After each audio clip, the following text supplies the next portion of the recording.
जम्मू कश्मीर से भी अच्छी खबर नहीं आती दिख रही है बीजेपी के लिए। महा एग्जिट पोल जो है जम्मू कश्मीर का, वो कह रहा है बीजेपी 27, कांग्रेस और एनसी 46, यानी कि बहुमत।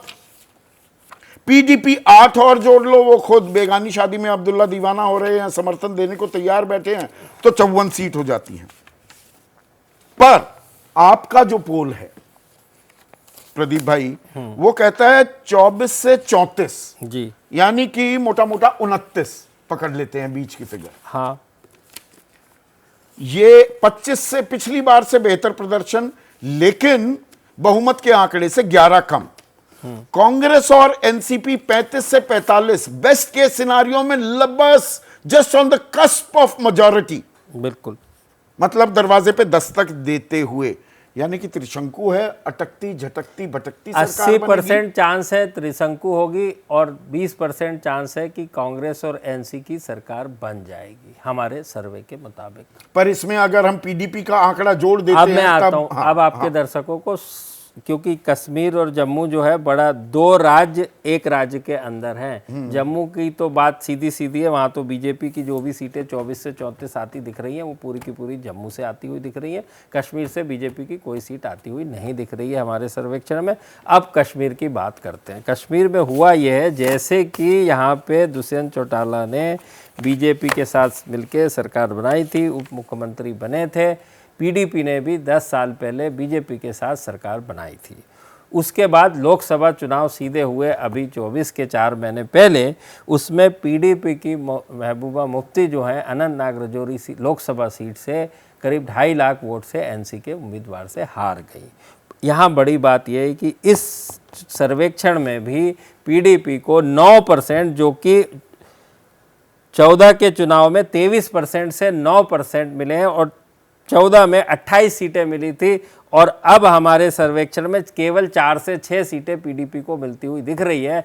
तो अब मैं इसको सिंपल भाषा में समझाने की कोशिश करता हूँ। बीजेपी का आंकड़ा हमारा सेंटर पॉइंट मान ले तो 30 के आसपास, कांग्रेस एनसी का मान ले तो 40 के आसपास, सेंटर मिड पॉइंट 45 भी जा सकते हैं, तो 40 और 30 70 ये हो गई। अब बड़ी बात है, ये 20 कौन है, तो 20 5 है पीडीपी। अब रशीद इंजीनियर की बात ना करें, कश्मीर का बात हो रही हो, तो अब ऐसा हो नहीं सकता, क्योंकि उन्होंने लोकसभा सीट बारामूला की जीती अभी 4 महीने पहले, और सिर्फ जीती ही नहीं, उन्होंने 2 लाख से ज़्यादा वोट से उमर अब्दुल्ला को हराया। वहाँ से उमर अब्दुल्ला को चुनाव हराया बारामूला से, और तीसरे नंबर पे सज्जाद लोन आए। उसमें बड़ी बात ये थी कि जो 16 असेंबली सेगमेंट आते हैं, सीटें आती है एक लोकसभा में, उस 16 में से 14 में रशीद की पार्टी की बढ़त हासिल थी, रशीद की खुद की बढ़त हासिल थी। उसके बाद क्या हुआ, जब जेल से छूटे अभी विधानसभा चुनाव के लिए और पहले, तो उन्होंने वहाँ जाके कह दिया कि मैं भाई मुझे 15 सीटें दे दो, मैं बीजेपी को अपनी उंगली पे नचाना चाहता हूँ, केंद्र सरकार से वो सारी चीज़ें करवाना चाहता हूँ जो राज्य के लिए। तो फिर लोगों को शायद ऐसा लगा कि ये तो फिर उस तरफ जाने की बात कर रहे हैं। तो अब सर्वेक्षण में जो है वो हमारे 3 से 8 बहुत बड़ा नंबर है, लेकिन 5 मान लेते हैं उसका बीच का हिसाब, तो 5 हो गए रशीद, 5 हो गए पीडीपी, और 3 है सज्जाद लोन की पीसी, और 2 के करीब आ सकती है, 0 से 2 भी आ सकती है। अलायंस बनती दिख रही है क्या?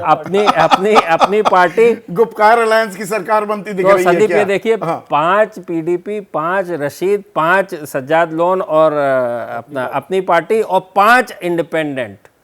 इन 20 के ऊपर निर्भर करेगा कि सरकार तो 30 जमा 20 भी 50 होते हैं और 40 जमा 20 पूरे 20 ऐसे नहीं जाएंगे, पूरों का नेचर अलग है, 20 तरह के लोग हैं वो। तो पर छोटी सी बात पूछूं सर, हाँ बिल्कुल, कि जो ये 20 का आपने आंकड़ा दिया, ये 15 बीजेपी के कितने करीब आपको दिखते हैं? नहीं, देखिए उसमें ऐसा है कि पीडीपी, मुझे नहीं लगता वो किसी भी पीडीपी छोड़िए, मैंने 5 सीटें आपकी, इसलिए 15 बोला। अच्छा, 15 में 5 तो रशीद के मान ही लीजिए, वो बीजेपी के करीब है जी। उसके बाद रह गई जो सज्जाद लोन और अल्ताफ बुखारी की अपनी पार्टी, उसमें भी वो 5 को भी आप मान सकते हैं थोड़ी देर के लिए। 60% बीजेपी की तरफ ज़्यादा है, 40% इधर है।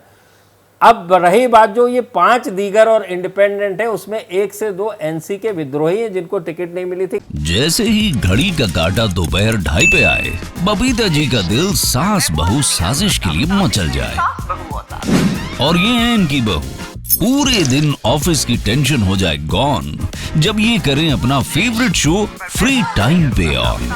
इनकी तरह आप भी देखिए अपना फेवरेट शो अपने टाइम पर और डाउनलोड कीजिए एबीपी लाइव ऐप अपने स्मार्ट टीवी पर।